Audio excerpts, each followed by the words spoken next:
Tuesday morning mga ka-guys. Ang balita is mag-increase si San Miguel Beer Products, especially ang atong mga Red Horse o mga SMB na mga beers mag-increase. Mao balita sa atong suki nga panel truck, and diri sila kagahapon. So update ta kay gisugdan lang ni Kuya AJ or gisudlan na namo tanan ang mga bakante din ng mga botilya, pati itong mga kahon nga walay mga sulod gi-deposit na nato kay para naatay pondo para sa Pasko. Pero kabalo ko guys nga dili ni siya makulangan pa ni hantod sa New Year. So hopefully makabalik pa sila bago mag New Year, and after New Year I hope na makapundo pa punta para pang pang increase na sa pizza dos, kay pizza dos daw ang increase. So tanan ng mga botilya ni Kuya AJ o tanan ng mga bakante nga mga kahon napasudlan na namo kagahapon, and na ako'y bit resibo diri guys kay dako gyud nabayaran kay kutob sa mga bakante ingon gay nako gisudlan na namo mga Red Horse ni siya o mga SMB, pati ang atong mga Pilsen, atong mga San Mig Lights, Apple o mga regular, pati ang atong gagmay nga mga Red Horse is ato nang gisudlan. And next na sudlan ako is kanina po mga soft drinks, kay ubay-ubay na po ang ato mga bakante, pero dirita kay dako daw increase per kahon. Ang ingon is mo increase daw mga 50 to 60 pesos per kahon ang increase. So medyo dako gyud, pero dili pa na siya confirm nga amount nga mao gyud na siya amount nga i-increase niya. So naka-pondo na ta diri guys og Red Horse ihapon na ni Kuya AJ. Walo siya po, mga 12, 13, 14, 15 kakahon nga Red Horse.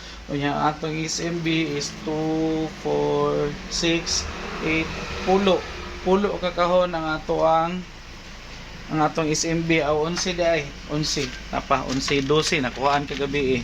So 12 kakahon ang ato ang SMB, yung ato ang Red Horse is 15. Anong mas daghan man si Red Horse kay mas kusog or paspas mahalin ang atong Red Horse kumpara sa ato ang mga SMB. Mo na mas gidaghan na mo ang ato ang Red Horse. And ugma napakoy orders di ay sa Red Horse ug sa mga gagmay nga Pilsen, so mabakante na pud ni siya. Hopefully maalid-an nato na or ma-refillan nato ang atong mga bakante bago mag Pasko ug mag New Year. Sulod lang ko diri guys kay init sa sulod sa among tindahan. So update ta kay ang nabayaran ni Kuya AJ ani guys dako. Wala ko naka-video kagahapon kay wala mangugo paabot nila kay na ako gipalit sa gulayan.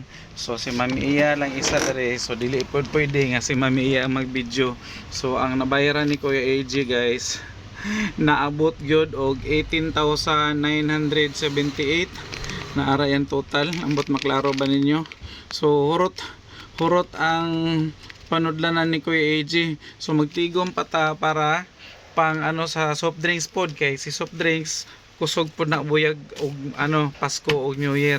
Basta mga ingana nga na mga okasyon dili gyud na magpabitin na atong mga soft drinks din ha. Labaw na ang beer. So ingon gani nila mo reklamo daw ang mga tao kay ni mahal daw ang beer. Akong guys, experience, besa mo experience, dili nagareklamo ang mga tao or mga customers basta mahal ang beer o ilimnon, maski unsang ilimnon din ha. Mas mo reklamo ang customer kung mahal ang bugas. Mas sila, mas magisi ilang baba inigreklamo nila nga mahal ang bugas kaysa mo mahal ang beer. Okay ra sa ilaha basta inom na gani guys, diha gyud tahod. Manandi kay ko mag-goal kung mo taas ang mga ilimnon, mo taas ang Red Horse o unsa nga mga ilimnon din ha. Dili ko mag-goal kay ang customers mamalit jud labi na okasyon unya naay kwarta. Naalay kwarta ra man gyud problema nato. Kung naay kwarta di gina mo reklamo ang customer. So mas mo reklamo pa sila usbon nako kung ang bugas ang mumahal. So yun na lang muna ang update ni Kuya AJ guys sa ngayon, dahil marami pa kaming gagawin and may bibilhin pa ako sa labas. May meron pa akong bibilhin and magpagupit siguro si Kuya AJ guys kay medyo taas na akong buhok, and sa may event kasi na darating si Kuya AJ, may event, magninong na naman siguro ako guys, pero